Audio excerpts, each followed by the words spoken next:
right. Let's see here. We've got a couple of banners hidden here. That's actually not 3 anymore. That should actually be. And we've got a latest follower too. How come that didn't update, huh? Let's see. Get that drop down. Latest follower. Properties. Should auto refresh on its own. Should be fine though. Oh, well, I guess Streamlabs didn't pick up the new follower. But got picked up on the web interface, so anyhow, we're gonna get started. I actually have an agenda this time, so we can stay focused, stay on topic, and knock out some of the different things I had planned for today. So we're gonna do a general overview over a lot of things personal finance related, and we're gonna do it while we're playing Overwatch because I haven't played Overwatch in a while. And I'm so confident in my skills in Overwatch and my basic background, and I do emphasize basic because I'm no expert in the world of personal finance and investing, but I do think having a basic understanding of these things is very useful, and hopefully those of you in the audience have something to learn from that. If not, that's okay. Maybe you just enjoy the content or you like Overwatch and video games in general, as do I. But yeah, hopefully we can go over some new content. And I'm just going to kind of jump into it because there's a lot of stuff to talk about. The first thing I want to start was before you start even thinking about investing your money, you have to have a basic understanding of personal finance. And the reason why is because you need to know how to budget and manage the money you already make. Or if you understand that you're not currently already making money, you need to find a way to currently make some money. Trying to jump straight into any kind of investment, whether it be real estate, stock market investing, or what other forms of investing are there? Even in your education, and we're going to talk about that too later, is another form of investment. Before you get into any of those things, you need to have a support, right? Whether that be your own income or whether you're, living at home with parents and they can cover those costs and those basic necessities for you. You need to make sure those basic necessities are covered before you jump into anything else. Cool. So hopefully my mic is coming through clearly. Can actually switch scenes here. Use this chatting screen for now.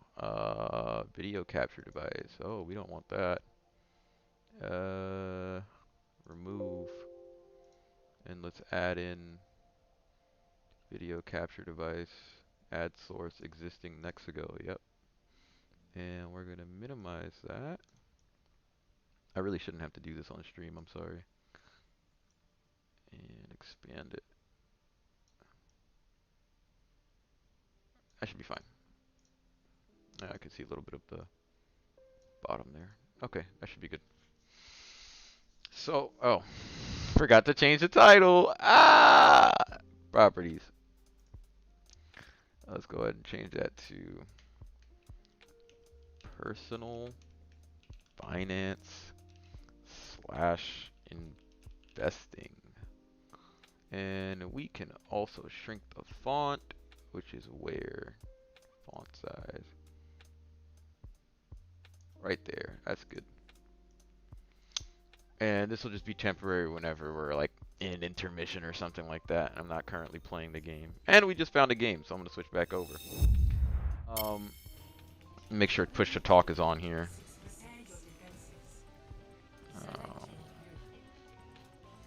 And I'm also going to turn off some of the game audio. Hold on. Sound. Push to talk, that's fine.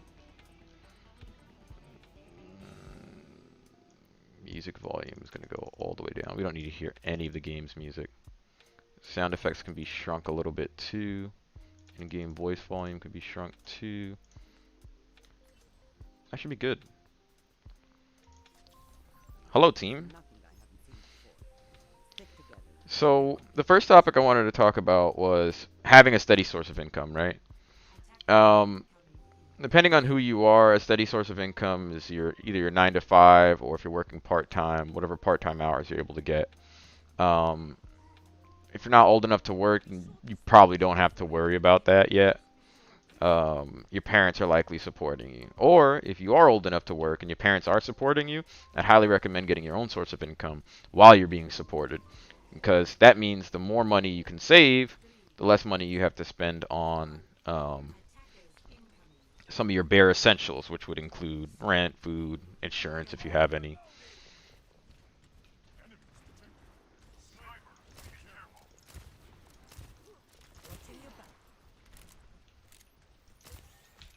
Anna's probably the worst healer for me to pick for this right now, because... Oh, it's fucking a Widowmaker, dog. She's a lot more of a... Somebody you gotta be, like, paying attention with. Oh! Yes, bubble me. Thank you. God. Anyway, yes, we need to establish a steady source of income, so that's your main job, right? Then we go into budgeting. Budgeting is important.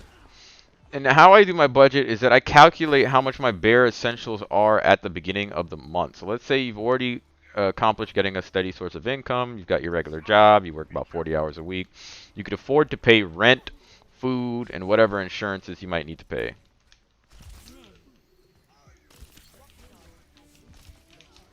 Moira, Lucio, or Bap and Ryan. Orisa just feeding them now. Okay. I'll go Moira. Oh, I'll go Lucio.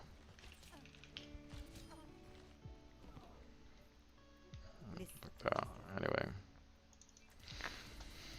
So, after you've covered your bare essentials, whatever money you have left over, the next thing you want to look at is saving your money. If it's not much money, then you want whatever's left over to go right into your savings. Investing is important, but having an emergency fund is also just as important. You want to have what they usually recommend 3 to 6 months worth of your basic living expenses covered in that savings account.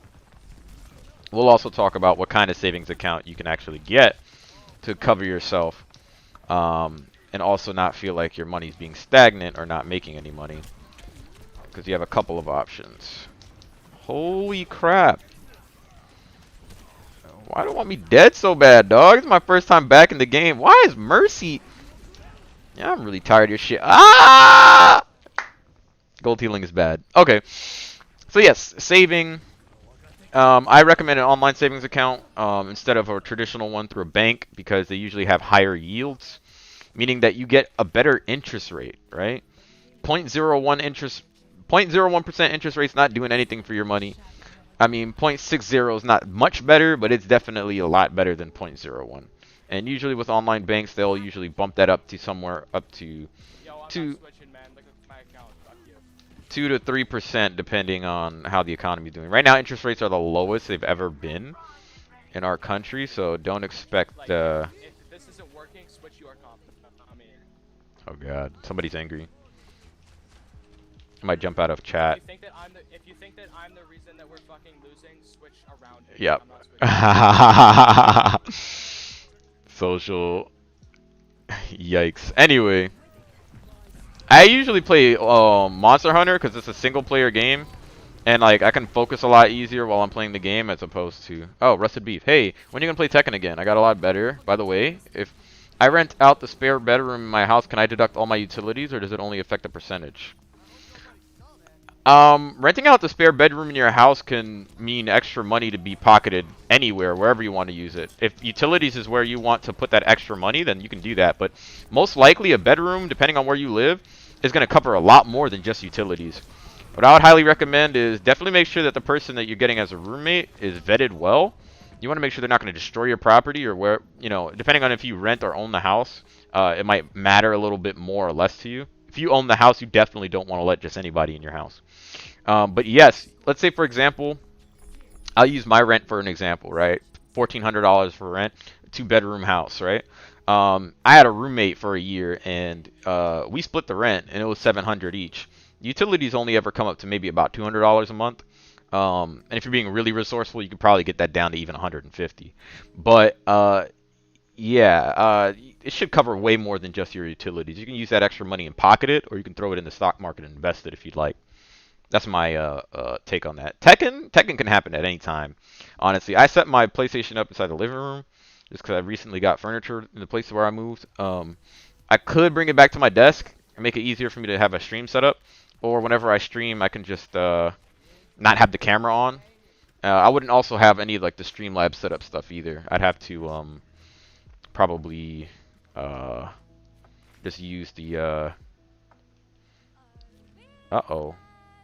Somebody's talking hot garbage. Anyway, but yeah, you want to pay all your utilities with whatever rent you charge your roommate, sure. And also make sure that you get some kind of signed agreement between you and your roommate about them being roommates with you, and be very clear in that agreement. And make sure that so that way you set boundaries and people don't go over them. But yeah, as soon as your bare essentials are covered, any additional money that you have left over the month, just decide how much you'd like to save each month. Have a goal for yourself. You don't have to save, all of the money. For example, if you have over $1,000 left over every month, you don't have to save all of that. You've just got to kind of decide, okay, how much do I want to save? How much do I want to invest, right? Or how much do I want to put towards a specific goal? Depending on what you're saving for in the immediate future, if you know you're going to get a house soon, you're probably going to want to save all your money and forget about the stock market because it's a big investment. It's going to require a lot of money. You want to have that money immediately available. If the stock market crashes tomorrow and you leave all your money in there, now you've lost all of it. And you don't have any immediate access to those funds that you were putting in there.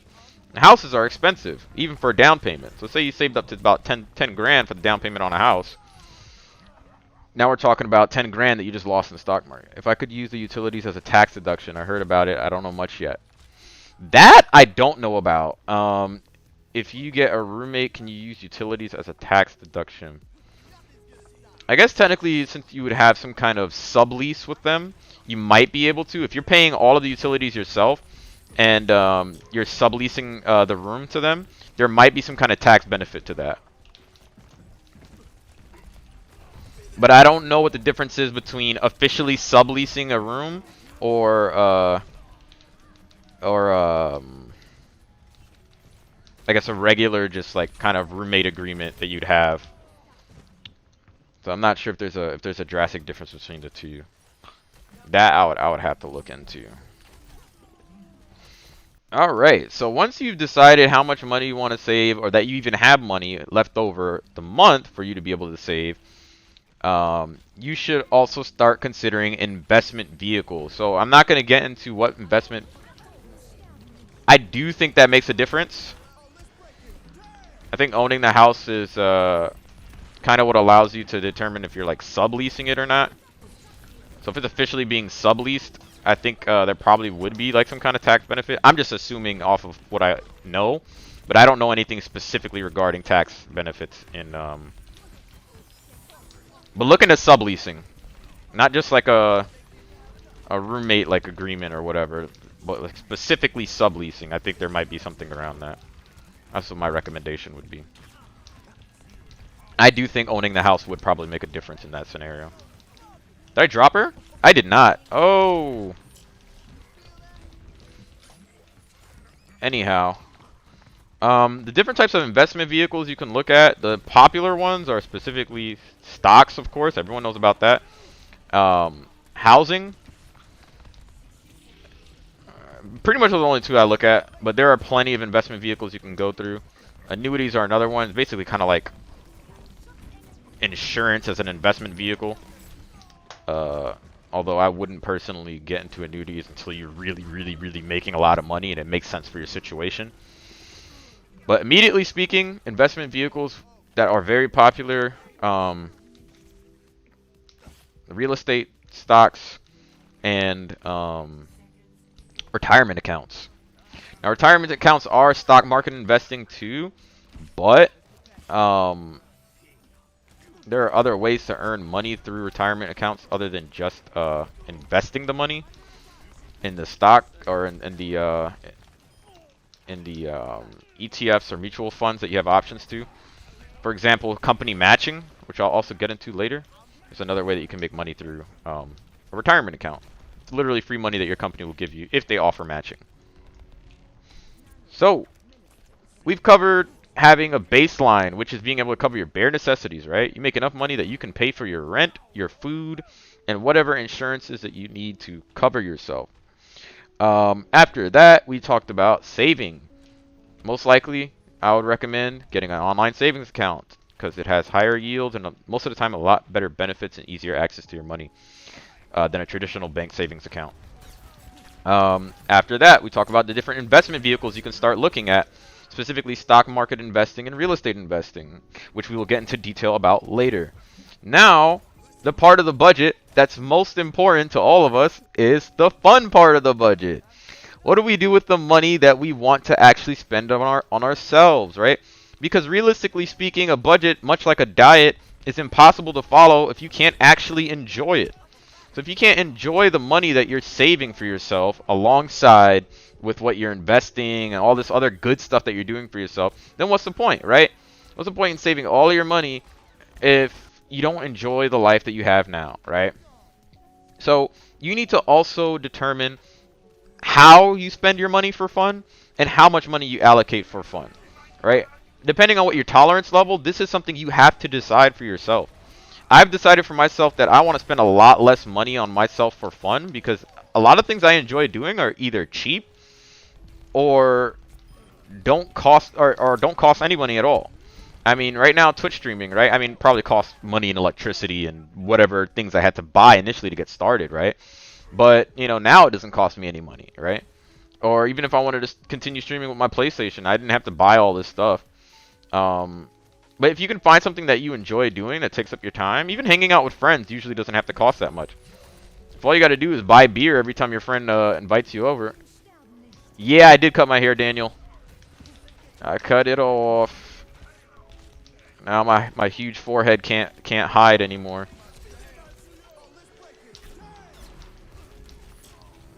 I'm playing like a scrub right now, but it's because I'm trying to push out content and I'm on autopilot right now, basically.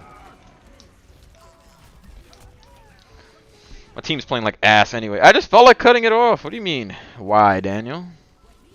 I mean, I'm gonna let it grow back. Don't get me wrong, but I did feel like cutting it off.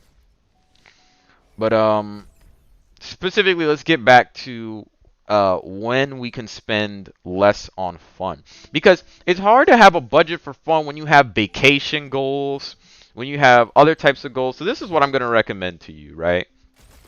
You can have more than one savings account. And if you wanted to dedicate one of those savings accounts specifically to a vacation next summer, you want to spend a week in Vegas, you want to spend a week in Cali, wherever you want to go, you can do that. You can have a savings account that's specific to your emergency fund, where say maybe you have about $5,000, something like that saved there, just in case something goes bad, you know, a car expense comes up that you can't afford, damage in the house comes up that you can't afford, whatever it is that you know that if it came up out of nowhere, it would be really good to have an extra $5,000 just sitting somewhere. You can have that as your emergency fund. You put that to the side in another savings account. Then you open another account, another savings, or if you don't want it to be a savings account, it can be just a regular checking account. Although I highly recommend savings just because usually the yield is better with an online savings account than anything else. Sorry, than any other traditional bank account. Not anything else. But, yeah, I mean, you open that separate account up so that way you have a place to kind of securely save your vacation funds, right?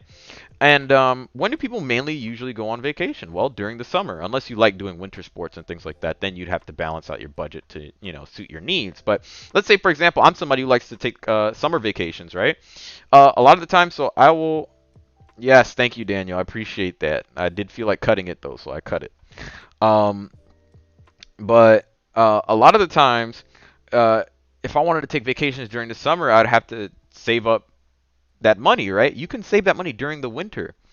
If you're like me and most of the time during the winter you prefer to stay in your house and you don't really care for doing any of the winter activities that are available outside, nobody's outside, nobody's doing anything. It's hard to meet up with friends, especially now with COVID, you know. Everyone's getting sick. So when's the best time to save? During the winter. There's nothing to do outside anyway. You're not doing anything with your time. So use that additional money and learn how to save that for your next summer vacation. Right? It only makes sense to me, and I think it would make sense to you if you thought about it. Just consider it, and also consider whether or not you prefer winter vacations. Maybe you do want to go up to a cabin in the woods or something, or a cabin in some snowy, hilly place and do snowboarding and skiing and stuff like that. That's also cool. I mean, it's a great vacation idea, but then you just balance it for your specific needs and situation. If you need to have extra money during the winter, then you probably might stay inside during the summer and save up during that time. Or you can go ahead and flip that and say, okay, I'll save up during the winter so I can go on my cool vacations during the summer. Maybe you go to Florida, maybe you go to Cali, maybe you go to New York, maybe you go out of the country, you know? So that's my take on a fun kind of budget, and that's just saving in general for a vacation, right? You'd have an extra account for that. But when it comes to regular day-to-day spending, like just wanting to get some beer with the guys, or just wanting to hang out, or going on a date, or doing whatever it is that you enjoy doing in your regular time, you need to have a sort of flexible spending account. The reason why I personally have one, right? And when I say that, I use the term loosely. It's not really like a specific thing called a flexible savings account. There probably is something called a flexible savings account, but I'm pretty sure that pertains to healthcare. And that's not what I'm talking about. What I mean is just any kind of debit card where you can load funds onto it and say, this is going to be the card that I use to spend on fun things during this month. And I fill that card up at the beginning of the month and ensure that I don't spend anything off of that card towards anything that I might consider fun. So if I want to go to the movies, if I want to go hang out with friends, if I want to go buy food, if I want to eat Uber Eats, if I want to, whatever it may be, keep that on a separate card. Let's say, for example, you gave yourself a budget of $500 a month to do fun stuff with. You put $500 on that card and you keep that there. The reason why I am compartmentalizing things into different accounts and cards is because some people don't have the discipline required to ensure that a certain amount of money is coming out of that one account that they're using. If you're using one bank account for all of your needs, whether it be to save for a house, save for this, save for that, spend on fun stuff, it is really easy, and I know from experience, it is really easy to lose track of where you're spending your money. So I highly urge you to actually have compartmentalized accounts and cards dedicated to different purposes. Okay, let me pick a healer. I'm going Lucio again. Lucio is about the easiest healer I can play at this point. At least in relation to let me see. Here we go. Okay. So I also think that it's a better idea to spend less money in the earlier stages of your life when it comes to spending money on fun things. Not just according to the seasons, but also according to, like, you know, what stage of your life you're in. There's a lot of fun things that you can do for cheap or for inexpensive while you're a young person. I mean, the most fun experiences that you have are hanging with friends and meeting new people, right? And you don't have to spend money for that. Or at least most of the time you don't have to spend money for it. I'm not saying be completely cheap all the time, but you also don't have to keep burning your bread going on vacations here, there, and wherever, you know, to keep up with your friends. The more money that you save and invest earlier in your life, the better that things like compound interest help assist you make more money in the future.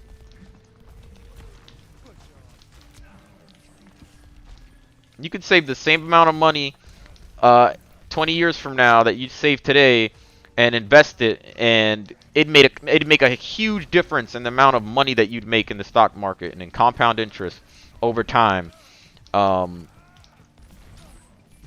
Instead of waiting those 20 years.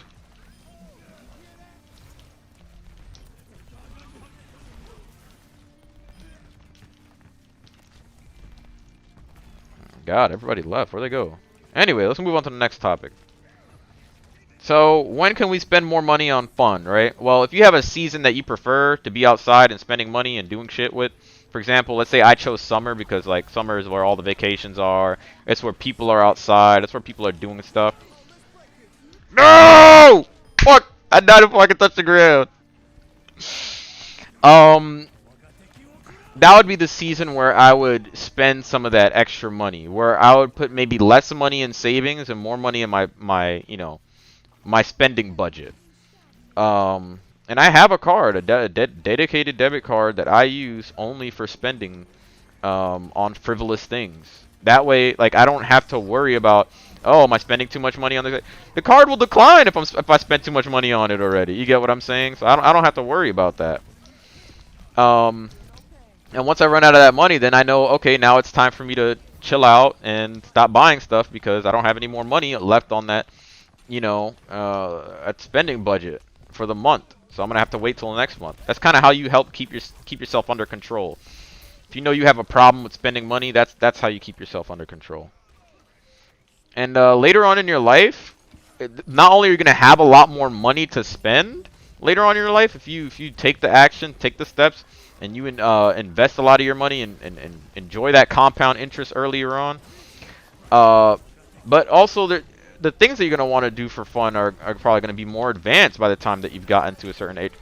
Fuck! Every time I try to pop my ult, I die. That's unfortunate.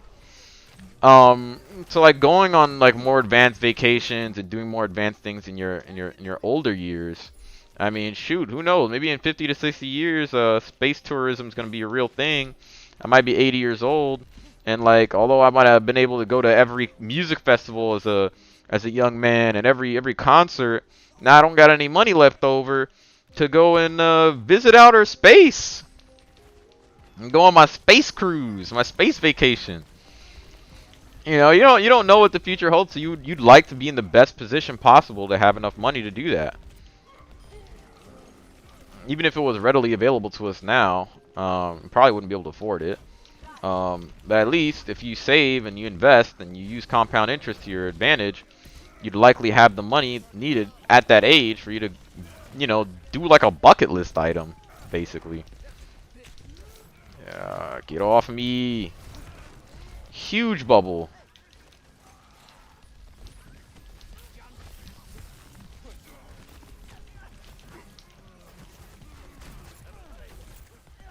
Oh my god, these guys are effing us up.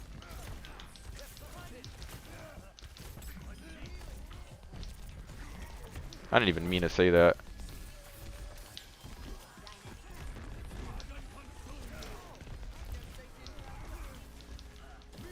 Okay, we can move on to the next topic now. Mother trucker. Okay, I guess that kind of only about 30 minutes, but it kind of covers personal finance overall. Make sure you have a steady source of income.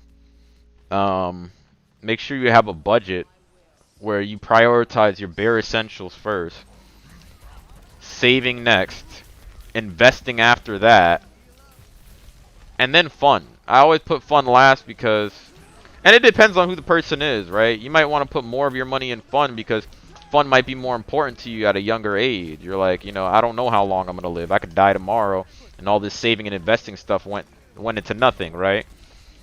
And yeah, that's a fair argument too. And if that's what you believe and what you want to prepare yourself for, then by all means, no one could determine, what your priority is in your own budget. That's something you have to do. But you should at least be aware of these things because they're important, and they should also be factors, and you should also count them as things that are important to you for budgeting. So investing. So this was actually supposed to take an hour. This personal finance section. Investing will definitely probably take a lot longer just because there's a lot more to talk about.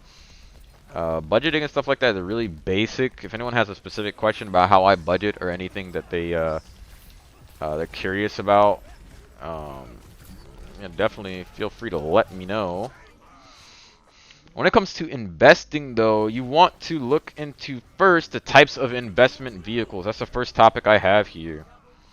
So you can consider technically a high yield savings account as a form of an investment vehicle. When interest rates go back up, you're gonna have some savings accounts that are gonna have up to 3% return on whatever money that you have in there.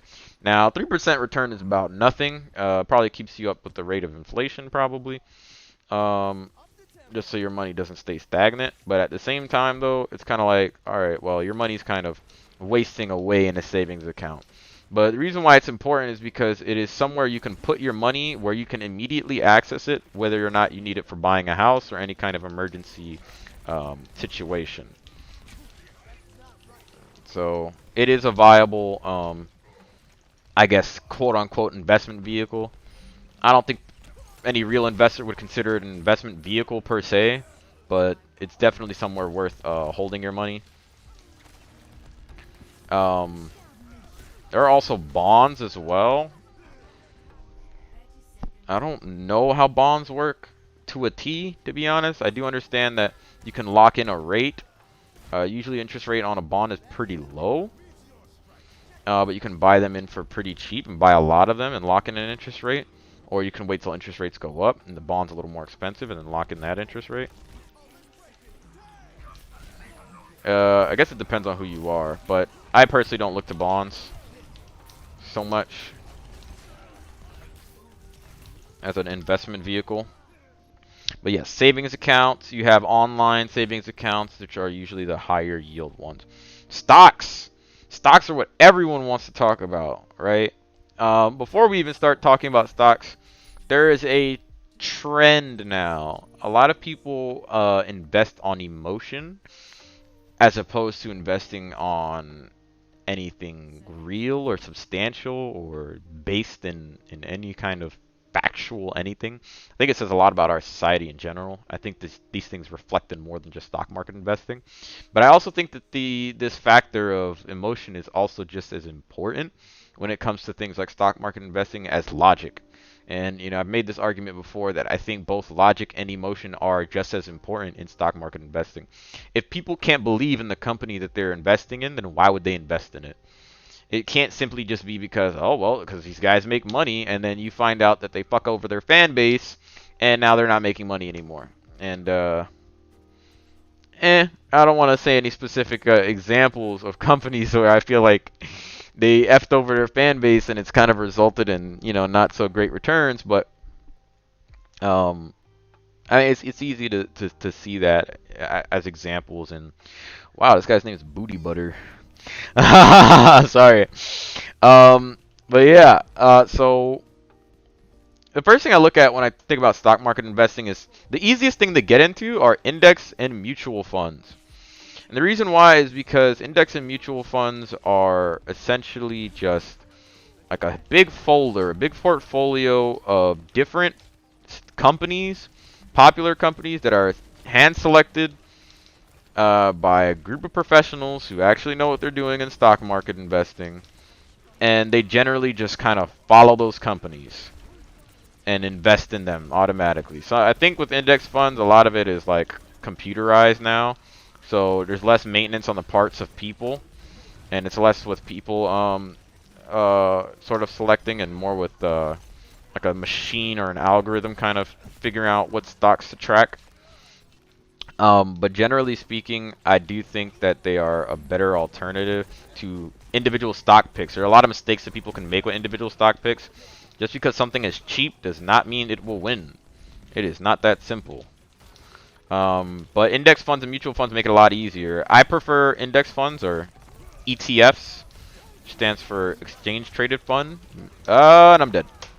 Mainly because it's a low cost of maintenance, and you can easily find one that tracks the S&P 500, and hopefully average about 7% in returns over the course of the stock market. And like, I mean, the entire history of the stock market has averaged about 7% overall. So, I mean, it's an excellent way to make money over time with compound interest without having to put any effort on your part. I mean, you put some money in there, and yeah, just watch it grow over the years. It's really about that simple. And because their fees are minimal,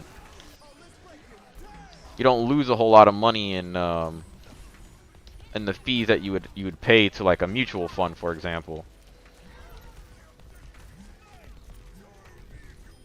A mutual fund would typically charge you some fees whether or not you actually make any gains with them. You could be losing money with them. They'll still have to charge you their fee because they have operating costs. So when we talk about logic versus emotion in the world of stock market investing, and someone correct me if I'm wrong, but there's actually two terms for it, and it's not specifically about logic or emotion, but generally speaking, it kind of covers those two different realms, right? And that's fundamental analysis and speculative analysis. Long story short, speculative analysis is kind of like basing what a winning stock is based off of trends.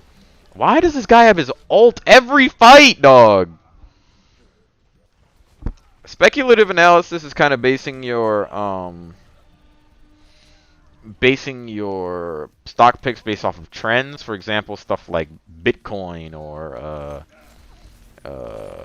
investing in Dogecoin or investing in what do you call this? GameStop, for example, as well, because you saw what was happening with the well, not Discord. What do you call this? With the Reddit stuff. Wow, this guy's good at Doomfist. I mean, like, no shit, he's good at Doomfist, but like, the fact that he used the roof as leverage to land on me like that was something special. Oh, get off me, dog! Holy crap, this guy's good. But yeah, people are probably wondering why this isn't a just chatting section. I don't think that this generally really fits in a particular section of Twitch. I mean, where can I play games and talk about personal finance within Twitch? What specific category do I put that under? I don't know. Not sure. Anyhow, let's move on. Fundamental versus speculative analysis. Fundamental analysis is basically looking at all of the facts around a stock. I made a video about this a long time ago, maybe a little over a year ago. I don't know if you consider that a long time or not. Regarding how to look through a stock's fundamentals. Why is he doing that to us, though? And there are many ways to look at a stock's fundamentals. I went on Investopedia, and Investopedia has a lot of free tools about different things that you can look at. And there were about, I think, 12 factors that you could look at about a stock to do fundamental analysis on it and determine whether or not it's like a good pick. They even give you a formula or something like that to gauge it off of. So it's really cool. If you wanted to be very like technical and analytical about what stocks you end up picking, you can use fundamental analysis. But using a combination of both is probably like the best answer anyway.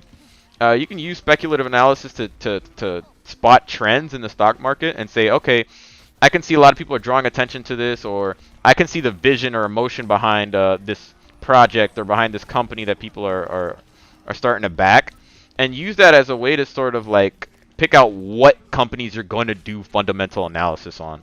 So that way you can kind of limit your options. Not everything that's following a trend is actually viable, right? So follow something that is going on a trend but seems like it has some purpose behind it, and then you can do fundamental analysis on it. Look for those 12 factors and see whether or not the stock is worth putting your money into. I always think that the long term is the best way to go with stock market investing. A lot of people want to get rich fast, get rich quick. I don't know how to do that, so don't look at me for that. But if you wanted to build wealth over time, I mean, there's more than enough YouTubers and content out for that. But if you want me to put it in simple terms, I could probably do that a little bit better than some people can. Or at least I hope I can. Or at least I hope I can get better at it at the very least. But yeah. At least I do it while I'm playing Overwatch. I don't know how many people can say that they can do that. But yeah, that's fundamental and speculative analysis. At a basic level, speculative analysis is kind of like going based off of emotion and trends. Fundamental analysis is kind of just going based off of logic and actual facts about a company and looking up their stats. To a degree, it's that, but I'm sure specifically if you look up the definitions, it's not exactly that, but it's pretty much that.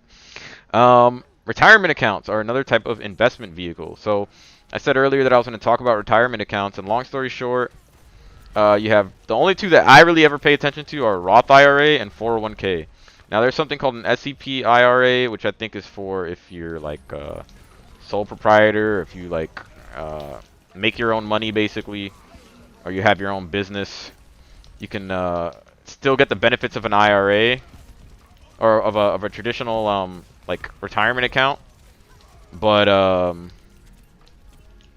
like basically what a 401k would be, except because you can't get it through your company because you're like by yourself and running your own business, you could still get that some of those like tax benefits. That's basically all that is. But yes, a Roth IRA is basically a retirement account that you can open up yourself. You don't need to be under a specific company or open it through a specific company. I opened mine with Fidelity, and you have a limit for how much you can allocate to that account per year. $6,000 a year is currently the cap, and the money you put in there has been taxed already, right? So that's the money that you get from your paycheck or whatever. And you put money in there, but the money that accumulates in there after the age of 59 or 60, I think it's 59 and a half. After the age of 59 and a half, you can take that money out tax free. That means whatever gains, whatever money it made, if it made dividends, if it made, you know, exponential growth or whatever, depending on whatever it was invested in, all that money is yours tax free when you want to take it out. Now 401k kind of works in the opposite way, where the money you put in there is pre-tax. So if you get a 401k through your company, you go ahead and dedicate money to that 401k pre-tax. Some companies will do something called matching, 401k matching, where, for example, if you decide to put in 4% of your paycheck, the company will match you and actually put 4% of their own money into that retirement as well. This is kind of a way to incentivize signing up for a retirement account and incentivize people to actually like take care of their own retirement. Stuff like that probably not even be around for forever, so please do take advantage of it while you have it. I don't know if it would be or not, but if your company offers 401k and 401k matching, definitely sign up for it. The reason why it's important to have pre-tax money going into your 401k is because the more money you have going in there, the more money that can actually accumulate and create compound interest. Now, you will get taxed later on, eventually anyway, when you get to take that money out at retirement. If you take out the money before retirement, not just tax you have to pay, but also penalties as well. They will actually charge you penalties for taking your money out early out of a 401k. So although it sounds like a lose-lose situation, it's really important to have that extra money going into that account. And it also, I think, reduces your taxes for your actual income. Like your actual taxable income is lowered now, so you don't pay as much in taxes overall throughout the year. So that's a really huge benefit also to mention. But yeah, and then having that matching money from the 401k also, you know, some companies will match 401k. My company personally does a 401k matching, which is 4%, and they put an automatic 4% in on top of that. So all I gotta do is put 4% of my actual paycheck in there, and they put in 8%. So 12% of my total pay is going in there for me just contributing 4. And if the math sounds weird, don't worry about it. You can ask me questions. I can go over it slower. But if not, I can also just keep continuing. So Roth IRA, long story short, the benefit is all that compound interest, all the money that you earn in addition, all the dividends, not going to get taxed after the age of 59 and a half. But, holy crap. How do I have silver healing at 18k? 18k is silver? I'm wondering what this guy's gold healing is at. Anyway. So that's a big benefit with Roth IRA, and the big benefit with 401k, one is the matching, and also the pre-tax gains, the pre-tax compound interest. The more money you get in there at the time, the faster you can see that money grow. Huge hold. Let's go. Good hold. Okay, so we went over those two retirement accounts. Like I said, check for company matching if you have 401k through your company. Real estate is another investment vehicle that you can use. So, the best investment you can make for yourself is buying a house for yourself. Most likely, wherever you live, the cost of ownership usually is cheaper than the cost of renting. If the cost of ownership is more than the cost of renting, I mean, it's pretty obvious that renting is the better solution. Um, but usually, from my experience, not the case. Then again, I do live in Michigan now. Um, in a place like New York City, though, cost of ownership is probably a lot more expensive than the cost of renting. So, you know, you kind of got to balance out what works for you. But in any event, you're gonna want to buy a house somewhere that's probably not that populated anyway, because buying a house in a populated area like that's probably super duper expensive. Um, unless you're just balling like that and you can afford it, then you can like charge crazy rents and make huge profit on your house. But if you're like me and you live in an area where you can buy a house for a decent price, most likely the mortgage payment that you make on that house can be a lot less than what somebody would charge you rent in that house.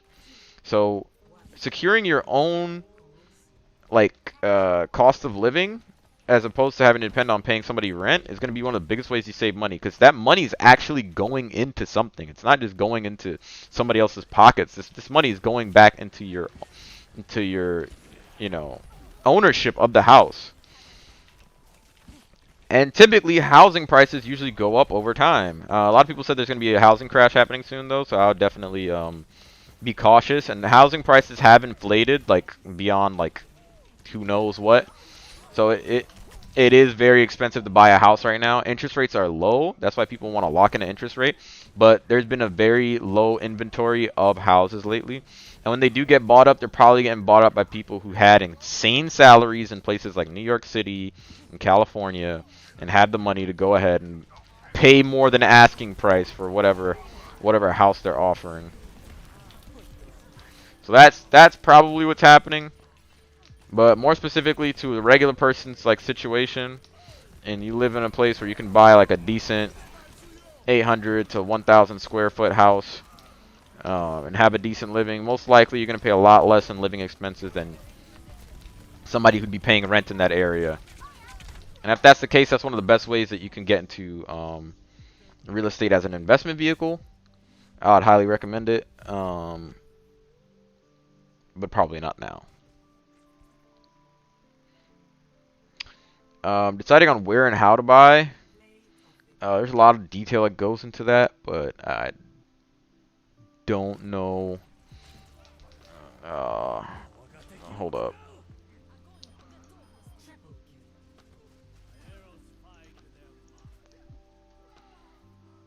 Time is at 6:46.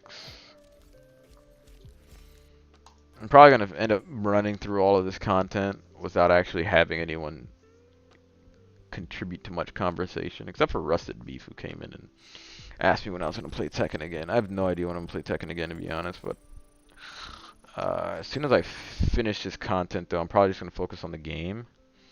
And if anyone has questions, generally speaking, they can just go ahead and ask me, and I'll try to answer to the best of my ability. But where and how to buy, I personally would look somewhere that's a little less populated, because usually houses are a lot cheaper there. But try to buy somewhere that's close enough to a popular city where if you want to drive in and have fun, it's, not more than like 30 minutes out from where you are.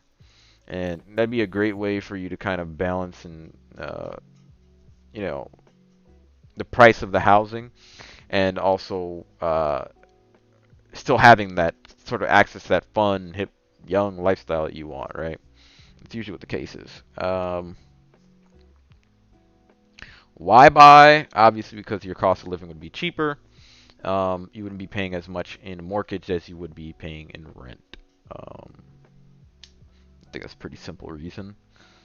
Scaling to provide housing for others. So once you have your own house and you've put value into it, you can actually get what they call a HELOC, or home equity line of credit, where you actually borrow the money from your house, or you tap into the equity that you have in your house and use that to buy another house.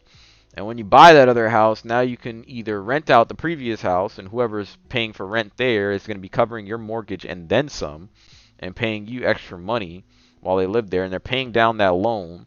It's like they're paying for the house. They're paying your house down, and they're paying down the loan on your house. And you're actually getting the extra money as income now, and you move into another house, or their income is, or whatever money that you're getting as profit from that house now pays down whatever additional mortgage payment you have in the new house you're moving into. So that's kind of how people scale. There's actually something called a BRRRR method. I think it's BRRRR. I don't know if it's 4 R's or 5 R's. It's like buy, refinance, rehab, rent, something else. I forgot what the R's were, what order they come in, but there's a book on it. Let's see what else is there. Yeah, once you have enough people that you're renting to, I mean, you're making a lot of money, yeah. Reading. Okay, investing in your education.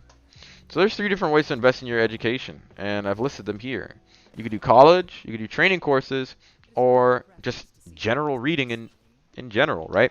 A lot of information that you read from anything that's nonfiction or something that's skill-based or something that you think you can use somewhere usually can be applied or used somewhere. It depends on what your goal is. So definitely focus your reading towards things that you're more interested in or things that you think could make you money, because then you can actually utilize the information you gain from reading about those things.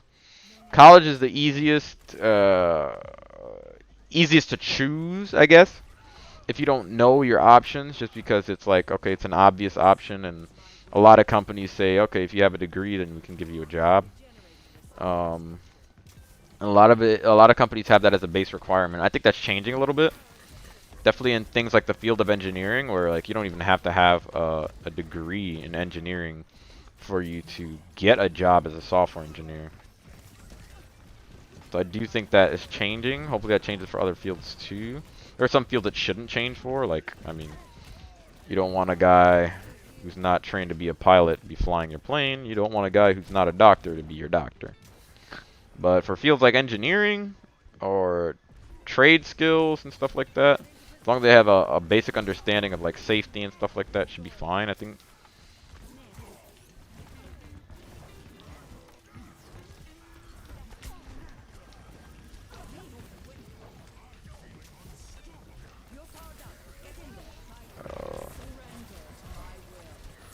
I ate his nano boost.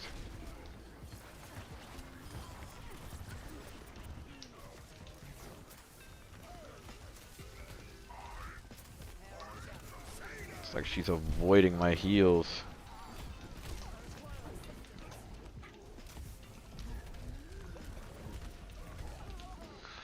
Oh, okay. Yes, there's online college and there's traditional college. Traditional college is the most expensive, but you get the ability of networking with people, and it's a lot better to network with people in person as opposed to online. So even though, yes, in-person college is a lot more expensive, it can be cheap. For example, if you have access to scholarships or financial aid, a lot of the time you don't have to pay for the majority of your college expenses or take out as many loans at the very least. Loans aren't as bad as people think they are, as long as you don't have a lot of them, and as long as the interest rates aren't super high. And as long as they're not private loans. Federal loans are usually the best way to go. So if you want to invest in your education, those are your options. I'd personally recommend looking for alternative options and routes for your degree or field if there are either not federal loans offered, loan forgiveness in your field, or if you don't have enough financial aid or scholarships to cover the cost. Because likely if you end up with high debt in a field that you know would not be able to pay off that debt anytime soon, and it would burden you, then you don't want to put yourself in that position, right? It's really high risk. Unless you know for sure that you're going to be able to get a job in that field, right? Holy crap. Leave me alone, Zarya. Online school has become a very large, popular option for a lot of people. Reason being that not only is it a lot cheaper to attend online schools, but you could still be rigorous and have accreditation in an online school. I'll give you an example. The same degree that you can earn at Georgia Tech in person for a computer science, for a master's, for the grad school degree, you can earn online for about less than, I think, $8,000? Yeah, less than $8,000 for the entire degree. That is incredibly inexpensive. And if you're already a professional, a lot of companies offer $8,000 reimbursements per year. We're talking about the entire degree, which would probably take you about 3 years if you're working full time. So your degree can be completely covered by whatever company that you're working for. Holy crap.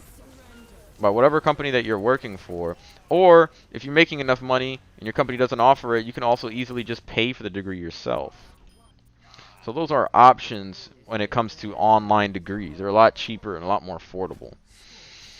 Training courses. So maybe school is not for you. Maybe there is a trade or some kind of training course you can attend to continue in the field of your choice.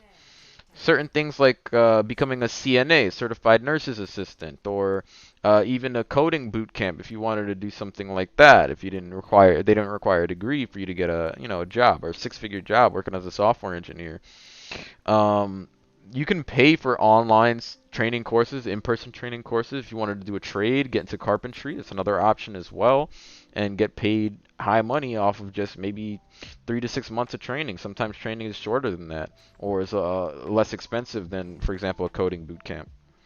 What's really cool about software engineering, I'm going to go on a spiel a little bit just because I'm a software engineer and I'm a little biased, is that you can quite literally not spend any money at all and become a very good software engineer and be good at your job. And all you need to do is have access to a computer where you can build these projects and show people that you know what you're doing. And if you can take their technical assessment and pass it, then you're golden, right? You have evidence through projects, you have evidence through their testing and whatever their rigorous requirements are. There's no need for you to have a degree.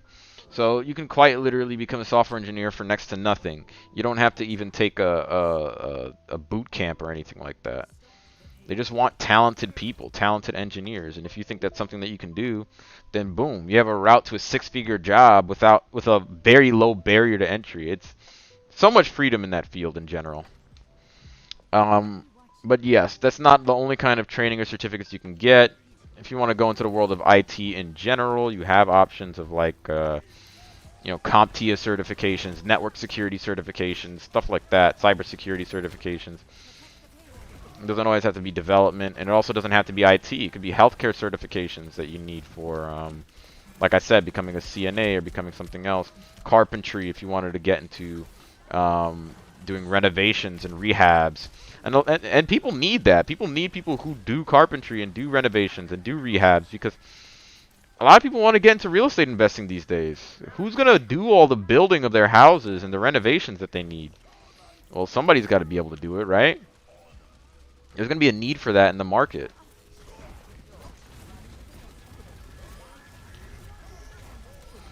So in addition to that, what else did I want to talk about?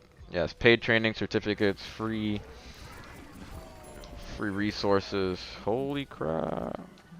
A lot of people are dying. I'm trying to fly to Doomfist. Let me see. The next thing I was going to talk about was reading in general. Articles, books, topics that are relevant to your interests. Leveraging the knowledge that you have to make money.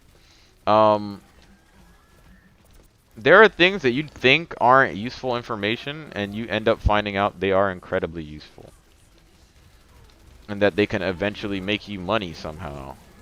Even the knowledge that other people have that, they don't personally think is useful. Sometimes it takes somebody who can recognize the value in that knowledge, through speaking to them, for them to be able to utilize it to make money. So networking is not just about, oh, I know this many people, but it's also about, I know this person, I know what they are capable of and what they can do. So how can I use their abilities, to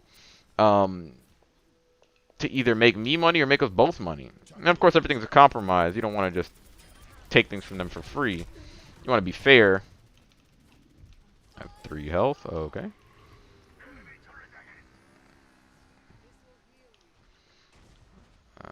Okay.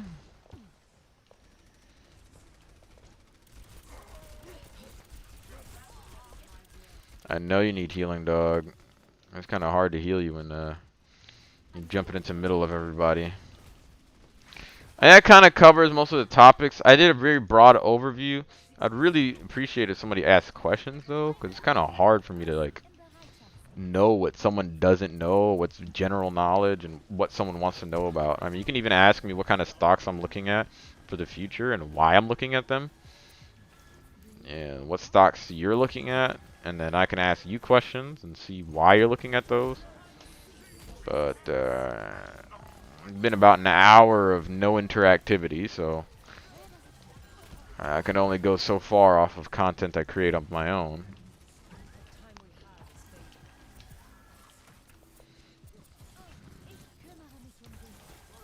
Oh fuck, they're beating my ass.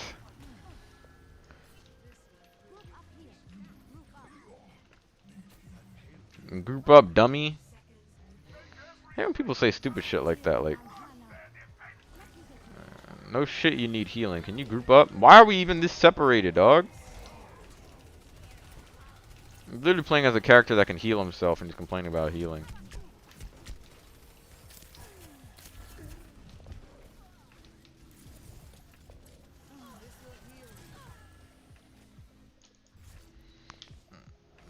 Oh well, we already lost.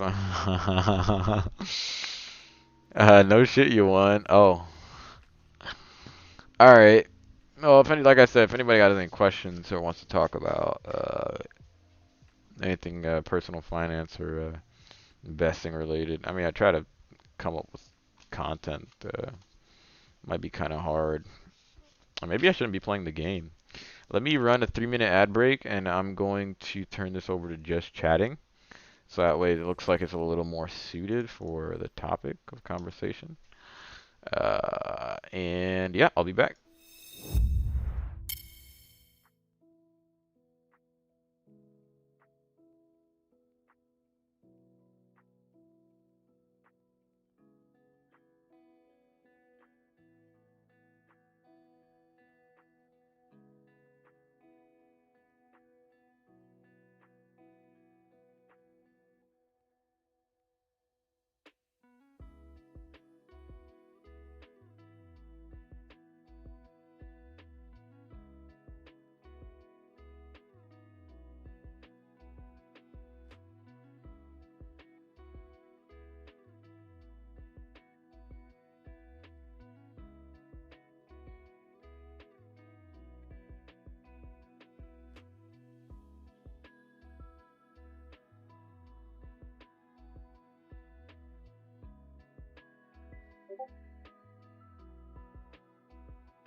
Sorry about that. I was having like an intermission. Played an ad break on Twitch. It doesn't play on Facebook and YouTube as well. So if you're joining from either Facebook or YouTube, definitely let me know. Say what's up. I basically spent the last hour playing Overwatch and talking through all the topics that I wanted to cover, which were pretty much just a very basic general overview of everything. But if anyone has any specific questions, definitely feel free to ask. I am not the most knowledgeable person, but if there are things that you would like to talk about in relation to how I look at personal finance, what I prioritize first, how I invest, what I invest in, what I'm looking to invest in, uh, yeah, definitely let me know. Ask away. Maybe I should get my tablet too. Hold on. My iPad. I already done my budget in my iPad. I won't be able to give you guys exact numbers, but I can like use percentages to explain how I split things.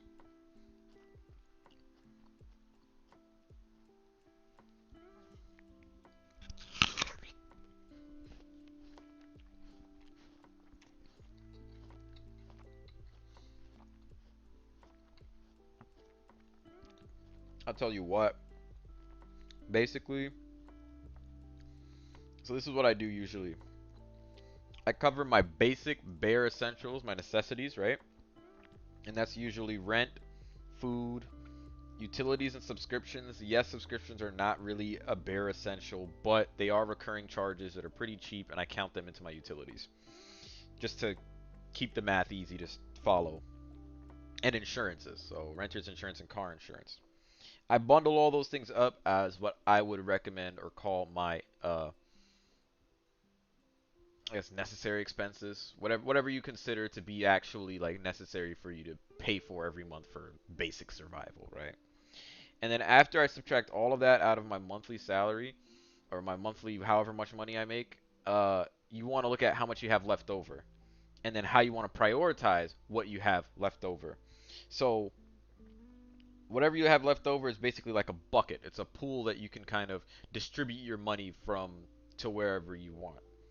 What are the other three pools of money aside from bare essentials and necessities that I like to put my money in? Well, savings, personal spending, and investing. And so I actually put, so if I were to add these together, this is like fifths.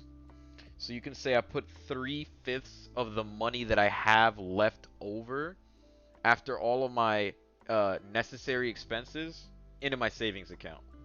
Now your tolerance level might be different than mine. I don't personally go out much. I don't do much. Like even when I do go on dates, we go to really simple places or something like that. So I don't have to spend that much money usually often. So that's why I put like about 1/5 towards like personal spending, and you know I'm okay with not buying myself stuff all the time, right? I'd rather actually see my money going towards savings and going towards a goal, right? So if my goal at the end of the year, at the end of my lease, is to buy a house, I need to have the down payment to pay for that house, and also have some cushion just in case something bad happens, like the boiler stops working or I didn't have certain things inspected properly. I also put 1/5 into investing. Now, some people might want to put more money into investing as opposed to saving, but for me personally, because I do want to get into a house, hopefully by the end of the year. I really should have been saving better, but I went on a spending spree during the summer, so we're not gonna get into that. But everybody fucks up, everybody makes mistakes, but it's about how you bounce back from them, right? Apple. Mmm, that's a good apple. I think it's a Fuji apples. Okay, so what else was I trying to say? So yes, 3/5 into savings out of the pool that's left over after necessary expenses. 1/5 into personal spending and 1/5 into investing. You might be different. You might be like, I want to live in the moment. I want to live now. I want to enjoy my life, but I also want to make sure I'm saving and investing. So maybe as opposed to having 3/5 in savings, maybe put 2/5 in savings, another 2/5 in personal spending, and another 2/5 in sorry, and a 1/5 in investing. Right? Investing might not be super important to you right now, but Saving's important, but also living your life is also important to you right now. So that might be what your split is, right? Maybe your split is even a little more drastic, right? Maybe you'd put 3/5 of whatever's left over at the end of the month after you paid off all your necessities into your personal spending. Like I said, maybe you want to live life now. Me personally, I understand the importance of things like compound interest, investing now, saving now, getting into a house now. Because that equity that you're building in your house, instead of paying rent and putting money into someone else's pocket, what they charge you in rent usually is more than what the mortgage of that house is. They're not going to, because investing in a house is it's an investment. And naturally, you want to see returns on it. So they're not going to charge you rent that's less than the cost of ownership of the house. If you live in a multifamily now, it might make a little more sense because now you're not the only person that's living in that house. They're collecting rent from everyone. But the total income that they collect on that house from renting it to people needs to be more than the cost of owning, including paying for repairs, etc. So, ow. So naturally, owning the house yourself is going to be a lot cheaper. Mortgage is usually a lot cheaper than rent. And yes, there's insurance. Yes, there's this. Yes, there's that. Well, there are things that you can mitigate risk when you buy into a house. For example, researching, being knowledgeable of what things to look for in the right kind of house, what kind of house you want. Do you want a single family? Do you want a multifamily? Even if problems do come up in the multifamily, you might be charging enough rent to the other people in the other units that they can cover your cost of living and cover whatever damages come up or whatever, payments or whatever you need to replace, right? If you're living in a single family, picking up a book on some general basic to do things or how to things like how to repaint something, how to replace a boiler or something, or how to replace. I mean, you might not want to do that yourself, but you gauge what you should and shouldn't have to do. Things that are obviously require a lot of skill, you don't want to touch. They're obviously going to be more expensive. But if you shop around, I bet you can get the best rate around town and ask a couple people, okay, how much do you charge for this service? Okay, well, this guy charges this much for this service. I'm probably going to go to this guy unless you can beat that. And the guy might beat it. He might say, you know what, for you, I could do less than whatever that other guy's offering. It's usually how that works. So you go with the lowest rate. You have that person do the job. Now you didn't pay as much money. But if it's something simple, like, okay, the door came off, you buy another door and you put it on yourself. It's a couple screws, a couple bolts or whatever. You could look up a video on how to do stuff like that. And it'll be a lot cheaper for you to do it yourself. And if you own the house, you'll be more inclined to want to fix those things yourself. Especially when you find out how expensive those things are, you're gonna want to fix those things yourself. Mm. Being friends with somebody who's good with carpentry or good with housework, good with fixing things, also an important thing, right? They might do it for you for free. Or perhaps you trade them something else of your own that doesn't cost you much. Maybe, for example, I'll give you an example right now. I got a friend, he's really good at carpentry. I got a lot of stuff that I need to get done on this house, a lot of work. He needs an app, a web application that's going to be able to, so where he can like present his work, people can schedule appointments with him. It'll automatically send to his email and put it on his Google Calendar, whatever, right? People can pay him through the web app. It's secure, all that. But he's looking everywhere. It's expensive. It's expensive. If I charge normally $20,000 for the web application, I do it for him for free. I can get him to do $20,000 worth of carpentry work for free in my house. It might only take me a couple days, depending on how good I am at developing web applications, that is. It might only take me a couple days, couple weeks, maybe even a month or whatever to do whatever I need to do for him. And I wouldn't have been able to, let's say, afford the amount of work that he would have done inside the house in the amount of time that he might be able to do it. You know what I'm saying? So there are ways around that too. That's investing in friendships. You don't only have to invest in things that deal with money. You can get value out of other things in other ways too. But you guys didn't come here to invest in friendships. You guys came in here to invest in money. So that's my budget. That's how I split it up. Some of the stuff that I talked about earlier was like kind of like things that you need to sort of accomplish before you even talk about investing, before you even talk about buying a house. You need to have a steady source of income, whatever that may be. If you're young, you still live with your parents, if you have a lot of free time on your hands, there's no reason why you shouldn't be working. Doesn't mean you have to move out of their house ASAP. You can use what your parents provide to you as leverage to put yourself in a better position. When I was at home living with my mother, I was working at Starbucks while going to school. Not only did they offer a 401k that I was investing in because they did matching, but I was also buying. They gave stock options. You can actually buy stock at a discounted price through the company. They took it automatically out of your paycheck and it went directly into your 401k.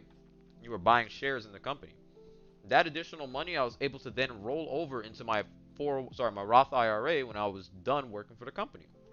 Or you can roll it over into another 401k if you open up a new one with a new company. So it's not like that money ever goes to waste. And the matching is free money. You get that free money from the company anyway. So why would you ever say no? Now, I was living at home. My only expenses were if I wanted to get a haircut or get my hair braided, Metro card, take the MTA, take the subway, food whenever I'm out. Barely had any expenses. I wasted a lot of money on Grubhub and Uber Eats, and I regret that because that money could have been put to good use. But we live, we learn, we make mistakes, we grow from them. This is why I'm here to tell you not to make some of those same mistakes so you can be in a better position later on, right? All I ask of you is viewership, because that's what I need the most of right now. So I was using the leverage of living at home to be able to attend school, which is investing in my education, to get a high salary job, and also I was investing my actual money that I was earning while I was working and living at home because I didn't have to pay for rent at the time. I didn't have to pay for food if I didn't want to. I only paid for food outside because it was convenient and it tasted good. Um, but I could have cooked at home if I wanted to and save my money there and use resources that I didn't have to pay for and do meal prep at home with that stuff instead. Right? So the more money that you save in those areas, now you can use that to invest in the stock market. And I did invest in the stock market. I invested in Nvidia when they were at 180 before their current stock split, right? So they had a stock split recently. I think it was a 4-to-1 stock split or something like that. They went from $800 to like $200. It was crazy. If I would have left my money in Nvidia, the amount of shares that I had, boy, I would have had a couple of extra $1,000. But this is what I'm gonna tell you: never worry about the past or why you did this or why you did that. You just learn from those mistakes, right? For me at the time, I pulled that money out of the stock market to afford moving to Michigan to work this new job that I have, right?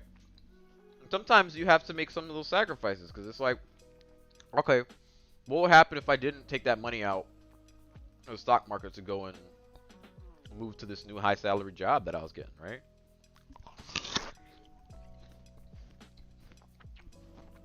Would I really give up drastically increasing my salary for leaving my money in the market? It wouldn't even have been worth it, right? So that's why I don't regret it. I do wish I put my money back in the market sooner, but that's okay. Because of all the saving and investing that I did before I moved to GM, I was able to save up enough money to buy me a nice new fuel efficient car, which I still own today. Right? Oops. By the way, does anyone have any questions? Anything particular? You just want to keep hearing me talk about stories and stuff? I'm fine with that too, but interactivity is also nice.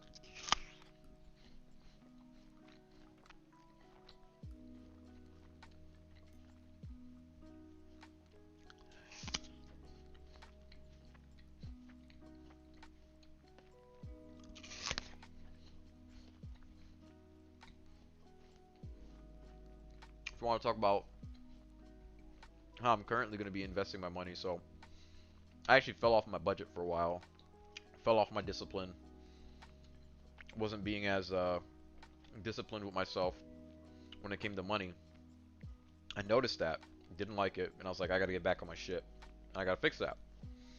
That's exactly what I'm doing now. So how I'm divvying up my money right now, like I told you, putting 3/5 into savings, 1/5 into personal spending, 1/5 into stock market investing. That 1/5 going into stock market investing, there's a lot of things in tech going on right now. Nvidia is definitely personally, and this is not advice in relation to investing. When I name these stock market picks, this is purely for entertainment purposes and because I feel like doing what I want to do. These are all reasonings why I'm doing what I want to do. Just a disclaimer. So, I'm personally looking at like anything that has to do with renewable energy, uh, weed, um, Nvidia is always going to be like something I want to come back to just because they make like the best GPUs available on the market. They're doing a lot of stuff with AI. So, before you ever put money into anything, though, always read about it.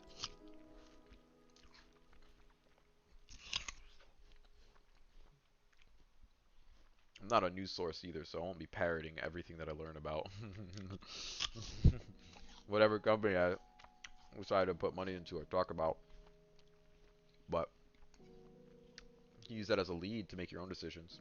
Do some research on it if you felt like it.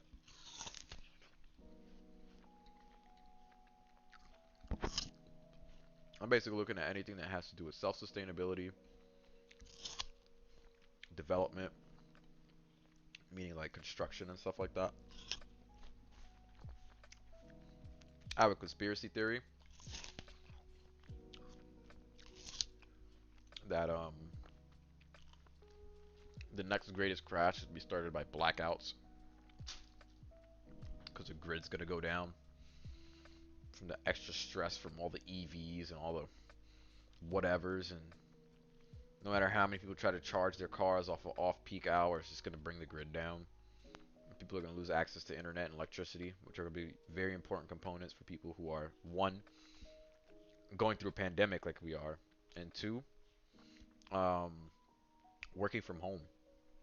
You need electricity, you need internet. If weather or the grid or whatever goes down, if electricity goes down, if internet goes down, people can't work. So how the heck are they gonna work? How are they gonna afford to live anymore? Well, maybe the government passes an infrastructure bill. Excuse me. That has something to do with renewable energy and resources to support a lot of the new changes that are coming, so people don't have to all charge off of the grid. They can charge from their houses and the renewable energy and resources available at their houses. And yeah, I mean, if you have local agriculture, local gardens, local farms, you can get your food organically sourced from. Those can be huge, important things. Basically, in the long run, one of the big reasons why I'm saving right now is because if there is a housing market crash, if there is, right? I'm not saying there's going to be one. I have no fucking idea. But if there is one, I want to make sure that I have enough money to save up to buy a house in cash so I don't have to pay the incredibly high interest rates that are going to be available at the time. And be able to renovate the house to be particularly... Hey, my guy, what is good? How come it's not showing me on Streamlabs your comment? Oh, multi-stream, that's why.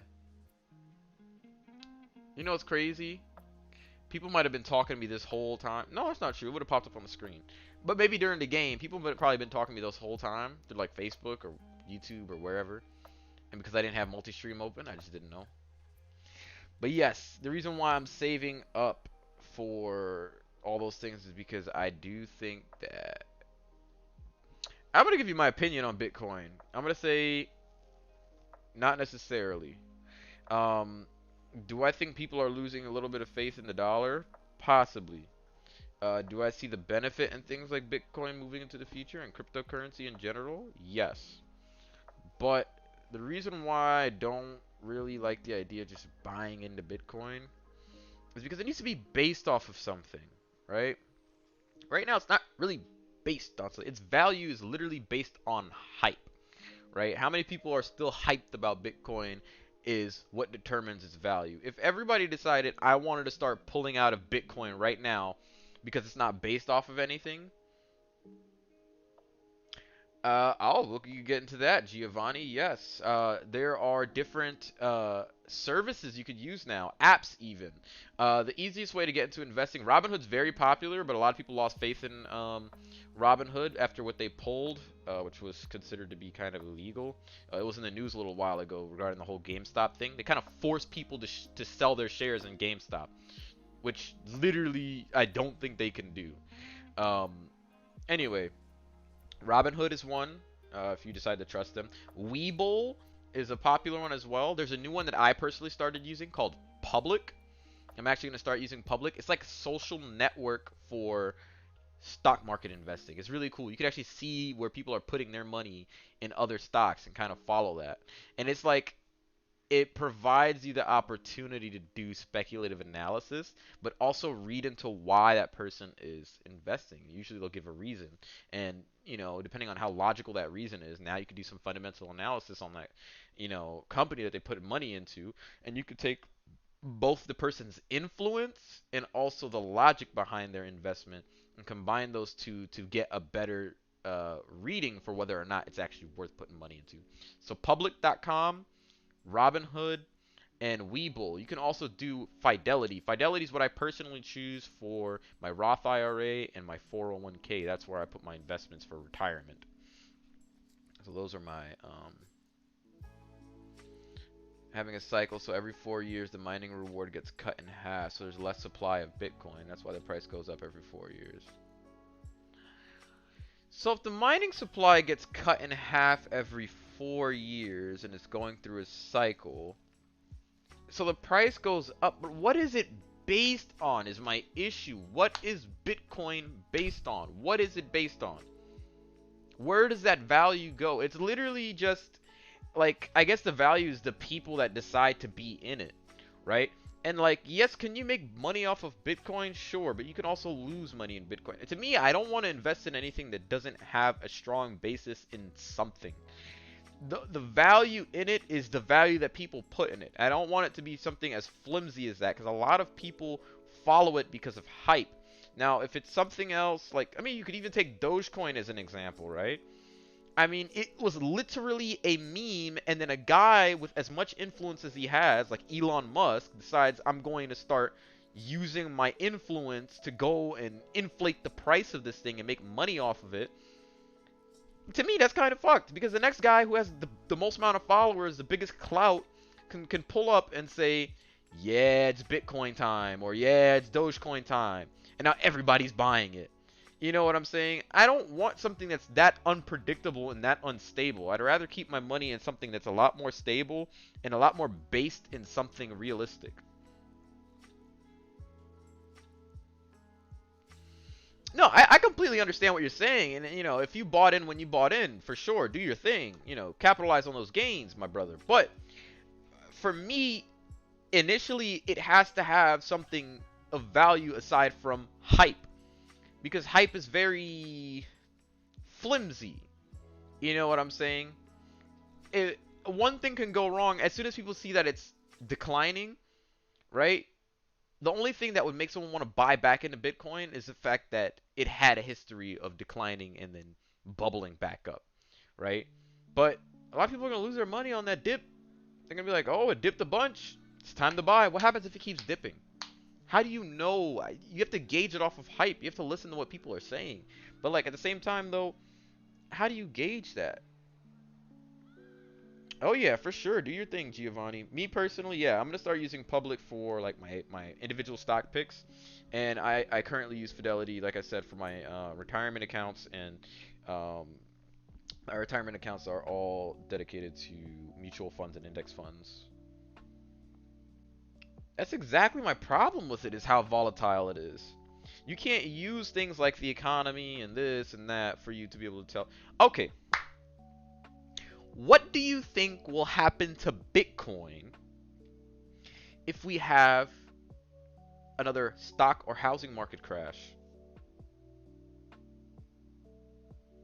That value will deflate.